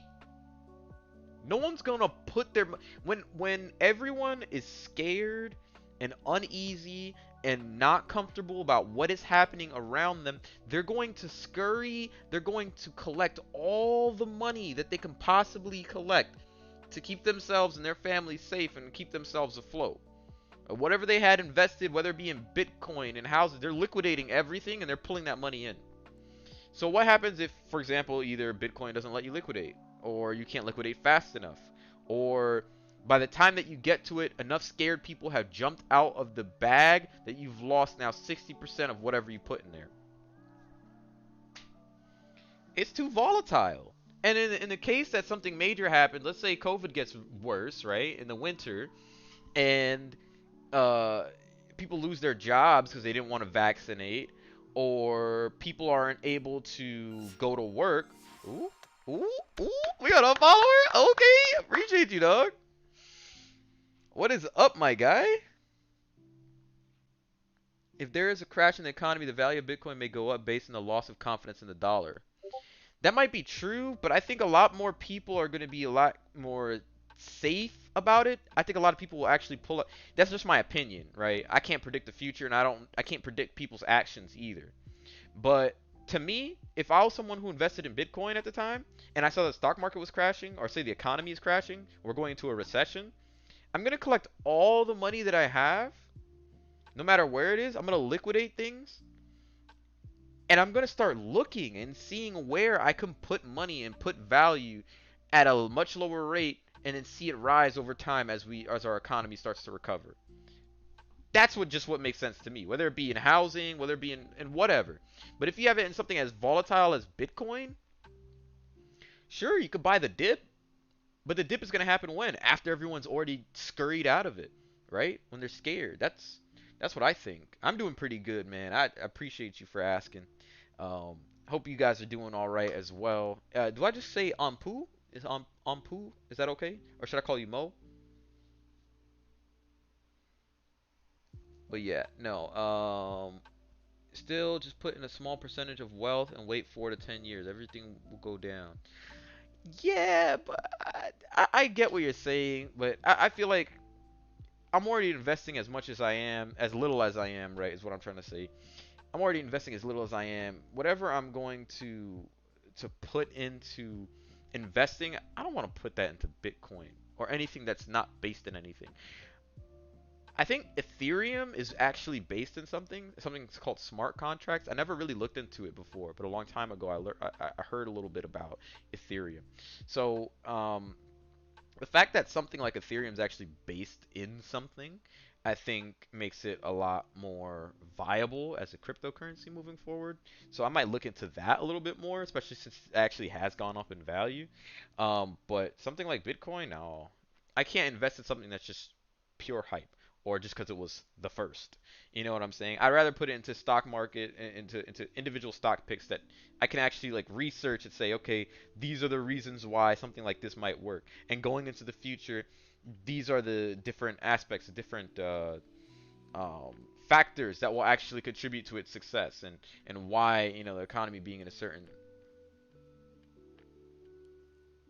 Ethereum has utility. So yeah, probably what I mean. I actually, like I said, I don't know anything about Ethereum all too much, so that's why I can't speak on it too much. But it probably does have a lot more utility. All I know is that the buzzword of smart contracts floats somewhere around it. That's all I know about it, really. I don't know too many like actual details about generally most cryptocurrencies. The one cryptocurrency I was interested in looking into was Acoin. And a lot of people think that Akon is a con artist, and that he's just collecting people's money to do nothing with it, and that his city isn't actually based in any kind of realistic view or anything. I think that a self-sustainable city is quite literally like the future, and he was ahead of his time in doing what he's doing and trying to build solar power and renewable resources for powering the city. I think are all positive things leading in that direction. I think that's something that we're going to see a lot of value in even today as we move forward, even in the American economy. I mean, you look at the infrastructure bill, and a lot of it is focusing on renewable resources, increasing the amount of charging ports that are there. And like, we have to prepare for the load that EVs and the surge of, electric powered things are going to put on our grid. And I really do think that whatever next crash we experience is not going to be a result of, just regular market trends and the stuff that we're used to. I think it's going to be people can't get power or people can't get internet, whether it be the weather or because the grid goes down because everybody's at home at the same time, doing work at the same time, charging their cars at the same time. And what that's going to mean is that if our infrastructure can't keep up or it gets outpaced by the growth of all these things, a lot of people are going to see a lot of downtimes. And when people can't work, businesses can't move or function. At what point does the government stop giving out stimuluses and stop giving out subsidies and let the people figure it out, right? Companies are going to step in. Companies are going to pick up the slack wherever we're missing, right? And they're going to be installing solar powered things everywhere. They're going to be, increasing natural gas powered things everywhere. And yes, I mean, EVs aren't exactly the greatest for the environment, but in terms of, you know, infrastructure at least, and trying to move forward with how things are progressing as they are, we're gonna have to adapt to that. And I think, eventually the battery problem will get resolved. I don't know like when, but I'm sure they'll figure out a way to make non-toxic batteries to put into the environment. But before I go off on a rant that's completely, out of this world and a conspiracy theory, I do think that Acoin is a really cool cryptocurrency. One, because you can only buy it through a certain like, I don't know if you call it a vendor. However you access coins, it's called Bitrex. And the idea of a self-sustainable city, just because I think self-sustainability is the way of the future, and that's what people are moving towards. Uh, yeah, I think that's the one cryptocurrency where I'm like, yo, this is actually based in something, and I'm actually interested in how this would like come out. All right, and it's really cheap. You can buy a bunch of fucking Acoin right now if you wanted to. So like what, 16 cents, might be less than that. Crypto exchange? Can you buy Acoin off of crypto exchange? Cause I googled it and they told me to go through Bitrex. I don't know what Bitrex was, but I might check out crypto exchange then. But in general though, I'm not ready to go into cryptocurrency until I'm making bread like that. Like I'm really making bread off of investments. I want to focus on more stable, predictable, and tried and true methods like real estate and stock market investing. Just because there's a lot of people who came before us that's. Oh, okay, so I'd call it a crypto exchange. Yes. Okay. Thank you for that. Yeah, so that's the only crypto exchange that I think currently supports Acoin is Bitrex. So that's what you have to go through to buy Acoin. And like I said, it's super cheap. So if you wanted to get in now, you threw $100 at it, you have a bunch of Acoins, right? Um, and I think Africa, it still produces and has so many natural resources that are untapped, but as soon as they're able to claim those things for themselves and be able to actually make the value off of it without it being acquired or procured by, you know, these imperialist countries that walk in and take whatever they want, then, hopefully, you know what I'm saying, we'll actually see that value recirculate back into the continent itself, right? Otherwise, it's kind of like, okay, well, yeah, you put money into Acoin, but where do they make their money from? Tourism, I guess? What about all the resources that they offer, right? That we're going to need as renewable resources. Things like zinc. They're using zinc as, for these batteries, for these new batteries. I just researched it today with a friend while I was at work. There are these new zinc air-based batteries that don't release any toxins, and there's other types of batteries as well people are thinking about getting into. But point is, as people develop new research and look into new ways to make non-toxic batteries so EV can be a self-sustainable and good future for the environment, they're going to look for alternatives for batteries that's not going to, F up the environment.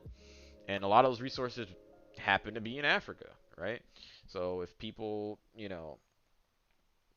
once that value starts going back into the continent, they're able to, actually have control over their resource, then something like Acoin will be based off of not just tourism or futuristic cool city, but also the resource around it, and the people working there can actually like use that as leverage, for increasing their value in general.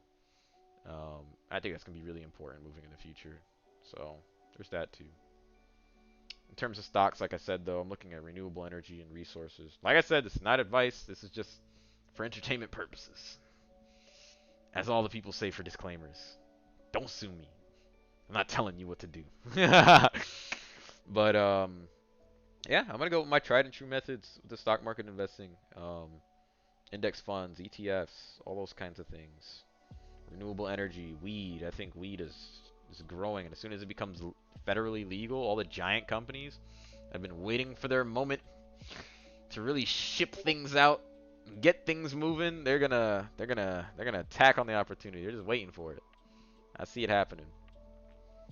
In terms of real estate, though, where I'm putting most of my money at, where I'm really trying to get into first and save the most for first, because I think as soon as your income at home is most of it is yours instead of putting it in someone else's pocket, the more powerful you can become as a person, right? You have a lot more autonomy over yourself and over the amount of money that you can manipulate and move around instead of it, like I said, putting it in someone else's pocket. Um, so that's why most of my money is going towards saving towards real estate. Because should a market crash happen, boom, I'm now in position to go and buy into a property, rehab it, make it suitable for that, self-sustainable renewable energy future based off of whatever predictions that I have. And I mean, boom.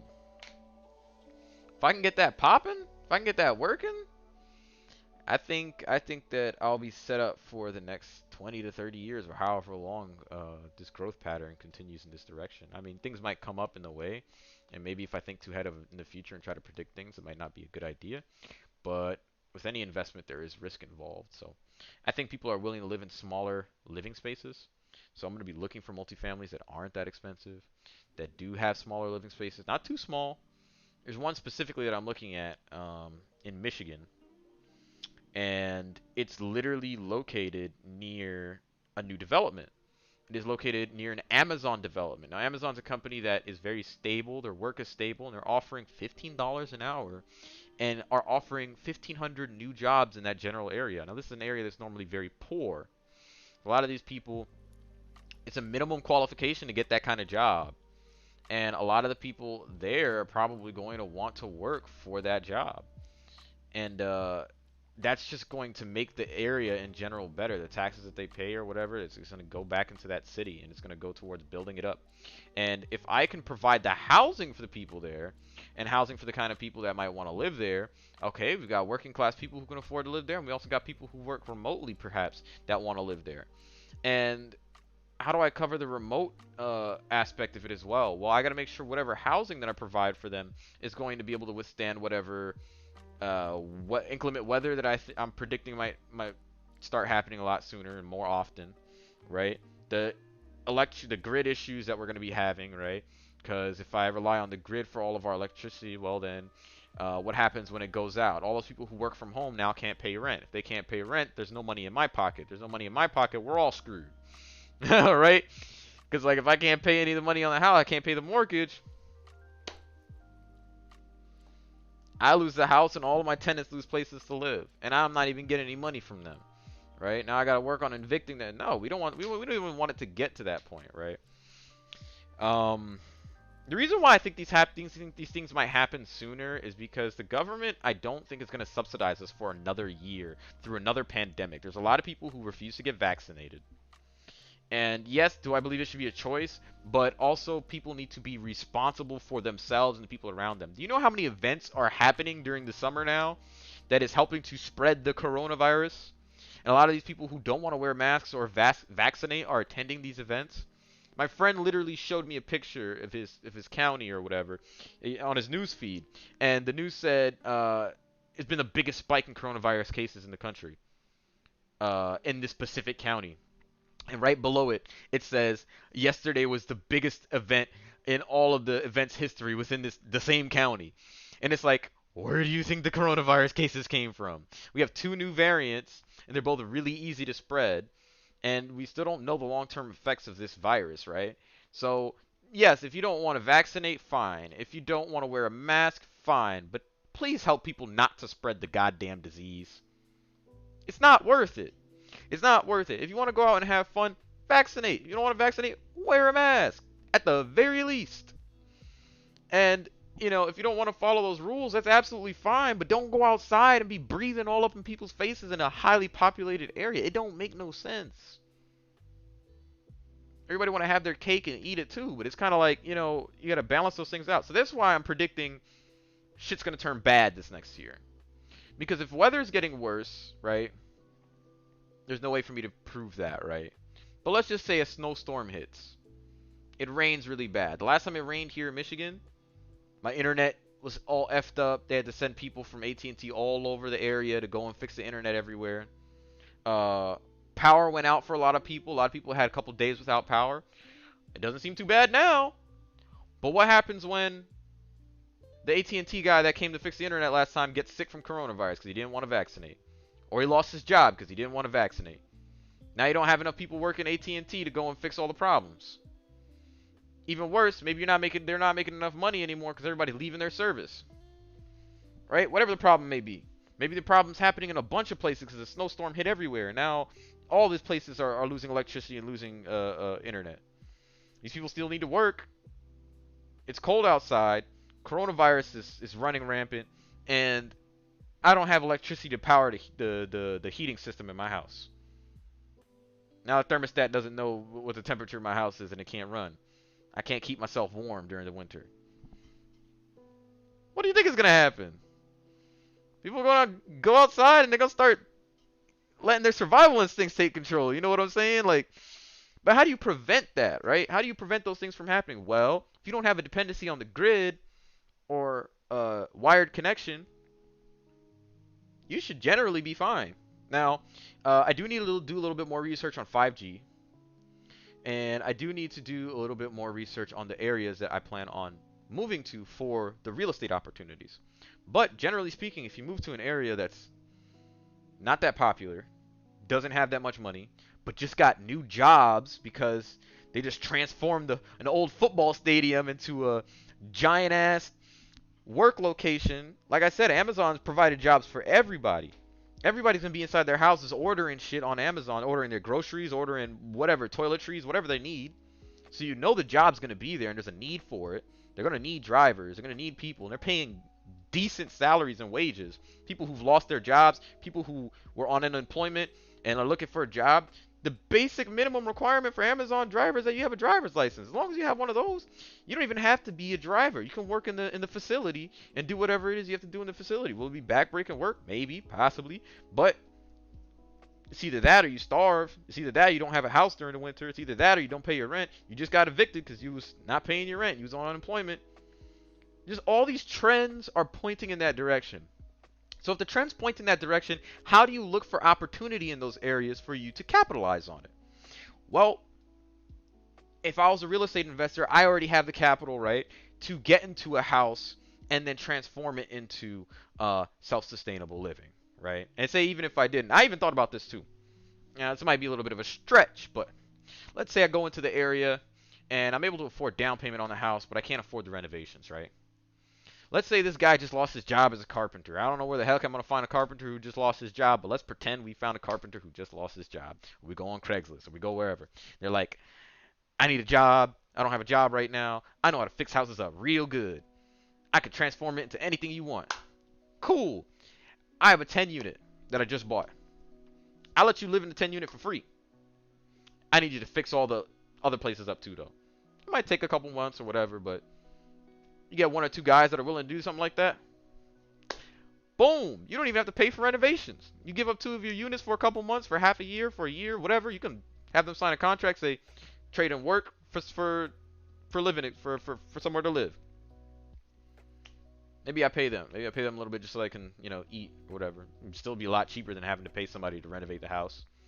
And during something like that, when that happens with the economy and people are all looking for jobs, everything is going to be cheaper anyway. Houses are going to be cheaper. Labor is going to be cheaper. Everything's going to be cheaper. So why would I even have to worry about how expensive renovations are going to cost when every company's going to be trying to beat each other out and saying, all right, not a lot of people are willing to spend money on renovations at a time like this. So let's take this guy's offer and let's work with him. You know what I'm saying? Usually that's how those things work. Of course, like I said, a lot of it's based off of predictions and trend reading, but I'm reading these things into a specific direction, and like I do honestly think that we're gonna see a result of a lot of these things accumulating. I mean, inflation is as high as it's ever been. I don't think the government's gonna pump any more free money back into the economy. If they do, it's just to keep things afloat until they can figure out another way to do this. But until then, maybe they'll do it slow-mo, right? Maybe they'll like slowly let things dip, right? And go back to normal, let it ease itself out. Raise interest rates slowly so that way the inflation rate goes down, because they move inversely to each other. Inflation and interest rates. And yeah, but let's say a catalyst moves us in a direction to make that bubble go pop. Coronavirus, vaccines, people don't want to vaccinate. Coronavirus running rampant. If you look at the trends, coronavirus going back up. So, more people who are sick, the less people that are available to work. The more people that are sick, the less people who are willing to work. Now they have to decide whether or not I want to starve or vaccinate. And some people are going to have a hard time making that decision. By the time they even get to that point, will they even have that opportunity available to them? Or when it's available to them, will the job offer even be worth it anymore? They might not even be paying the same anymore. Like, okay, well, it's a really hard time. Our jobs are really competitive right now. What do you got for me? Right? So, to me, like I said, it's all, some of it is conspiracy theory, but it's based in actual events that are happening right now. So in the event that it gets really cold outside and people can't, afford to live in their houses anymore, or they don't have heat, they don't have this, they don't have that, I think the real opportunity is providing self-sustainable housing. Because once you can do that, you've secured yourself and a couple of people in the community, and people who can work. You know what I'm saying? So I think these places and those far off places aren't gonna have as many issues with the grid either. They're not all condensed in one area, the same way people in a city might be. It also might be a little less dangerous because if you put a bunch of desperate poor people without jobs all in the same packed area, they're all charged with energy and hormones and emotions from being packed in their houses from quarantine and coronavirus and not eating right because they can't afford to eat because of the lack of opportunity around them, or because they didn't want to vaccinate. It's just a lot of bad negative factors that just lead into a boom. And as soon as that shit happens, you got to think about, am I in the position, like, even if it doesn't happen, am I in a position where if it does happen, just in case, am I ready to either to capitalize on it or to keep me and my family safe from it? Right? I don't know. Are you prepared for that? I'm not. I'm not prepared yet, but I'm working on getting myself prepared at the very least. That's what I can say. I mean, a lot of those densely populated places are going to turn into a war zone. I think. Who knows? But I think the things that are going to resolve a lot of those issues are going to be self-sustainable living. Locally grown food, produce, all that stuff. Solar power, wind power, whatever kind of power.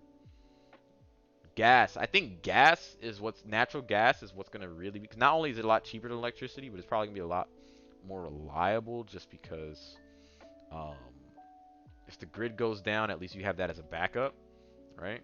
You can actually get a Generac, like a backup generator that's powered off of natural gas, and even store that electricity in some kind of like storage unit. There's a company here in Michigan that does that. I was looking into it, but yeah, you're gonna need to build those new houses that are also people who already have the money to start working on stuff like that. They're gonna be building new complexes that are self-sustainable. They're gonna be building new houses, new units where people can live in those stuff. Because now people will see the value in those things. They'll be like, oh, I want self-sustainability now. I get why it's important now. There's a lot of independence to it. There's a lot of autonomy over yourself when you have, you know, self-sustainable living. But anyway, that's pretty much the end of the stream. I ranted for a little while. If anyone who's still watching has any questions, comments, concerns, anything they want to talk about, general topic of this stream was just personal finance and investing. That's pretty much it. We can talk about it if you want to. You don't have to. If you don't want to either, it's also okay.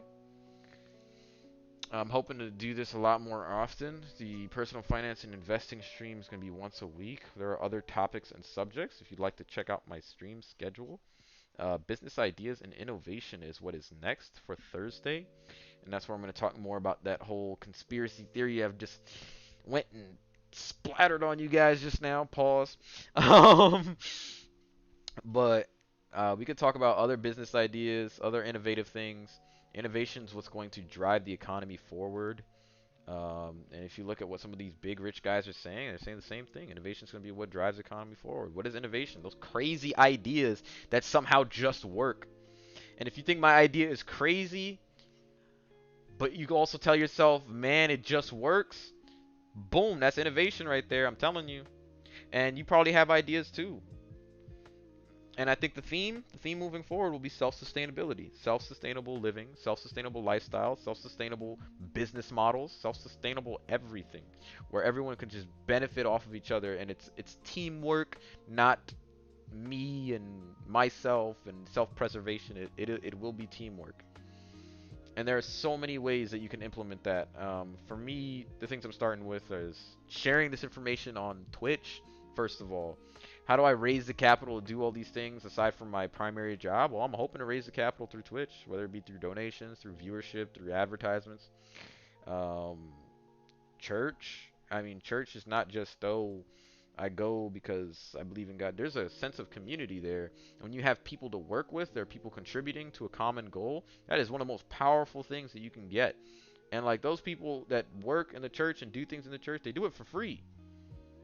You understand what I'm saying? It's not like, and I'm not saying you go and you use those people. You give value back to that church just as they put value into you. It's not just about you and what you want to do, but how does that benefit the community? Whatever you're doing, make sure it benefits the community. Because then they'll be able to see and read that fake energy that you're putting out.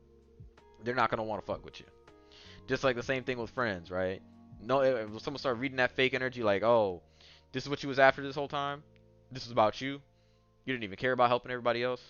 Just be a genuine person, and I honestly think that's how you're gonna reach success in moving forward in something like this. So, yeah, that's pretty much all I've got. Um, I stream from 6 p.m. to 8 p.m. on Tuesday, Thursday, Friday. I do 8 p.m. to 10 p.m. Um, and Saturday and Sunday 6 p.m. to 8 p.m. The subject topics are personal finance and investing. On Tuesday, Thursday is business and innovation. Friday is dating discourse. Yes, I talk about dating because I think that not only is it very important in today's climate, not only do a lot of people have experience are experiencing issues with dating, the game is all fucked up for all the wrong reasons. And I want to talk about it. I don't have all the answers, but I want to be able to invite people on to have discourse over those things so we can talk about it and figure out what is the right answer. What are we working towards? And we might not get to a right answer, but at least we'll be better than when we started. Without conversation, you can't have that. I want Saturdays to be chat with a therapist. I need to find someone who's willing to actually do that segment with me, and have them on the live stream. I think that would be really cool because I think a lot of people need therapy and don't know it. I think that's why people experience issues with dating. Got a lot of broken people out here breaking more people inadvertently, just thinking, oh, everybody's just fucked up, so I should just do everybody wrong. No, the good that you do to someone may actually help them do good unto others. But it's also not just about being good, but also knowing how to protect yourself so people can't do wrong to you, right? That's what we call setting boundaries and standards, right? We'll get into that too. But I think having an official therapist on the live stream would not only encourage people to talk to people more about what's really troubling them, but also, set the example and show by example. Okay, you're not the only one who is experiencing things or going through things. We have a professional here to unpack these things. Sunday is supposed to be just chill. I'm just gonna draw anime. If you haven't seen my Instagram, I draw a lot of anime. I'm a huge anime fan. I've got a whole anime collection off to the left of me. I have the entire box set of whatever is available currently for Attack on Titan, including the spin-off series. Not all of the spin-off series, just the first box set for it.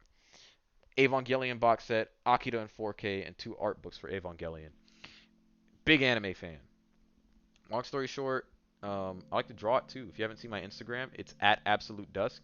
You can see some of the artwork that I have on there. You can see some of the older personal finance and investing advice and tips that I put uh, on Instagram under IGTV. I just called it advice. Don't know if that was a mistake or not. You don't have to listen to me. It's for purely for entertainment purposes and educational purposes. You don't have to actually listen to anything I'm saying. And I guess disclaimer, it's for entertainment purposes. I don't know. I don't know why people do that in their videos. But I'm gonna do it to be safe too, because I don't want somebody to sue me. Anyway, but yeah, Sunday's just gonna be chill, drawing some anime. We could talk about whatever. I think just as hard work and all these other things are important, a chill day is just as important as well. You need to be able to relax and do the things that you like. And there doesn't have to always be a meaning behind it, right? Even though I just literally put a meaning behind it. But yeah, that's kind of just gonna be the chill day if you want to join for that as well. If you're only interested in personal finance and investing and maybe business and innovation, Tuesdays and Thursdays are your day. I might start doing web development content as well. Not sure yet. I kind of want to get back into it for consistency reasons and also to develop a side hustle in developing web applications for small businesses, which I think there's going to be a need for that very soon in the market. So, yeah, we'll take a look. We'll keep streaming. I'll try to work on the consistency. If you guys enjoyed it, please do follow or check out my other channels on Instagram, YouTube, Facebook page, all that good stuff. But until then, have a good night, everybody. Thank you for showing out and showing love. Got 2 follows today. 2 follows? 3 follows. I got 3 follows today. That is wonderful. All right, have a good night, y'all. Where's my end stream button? Oh.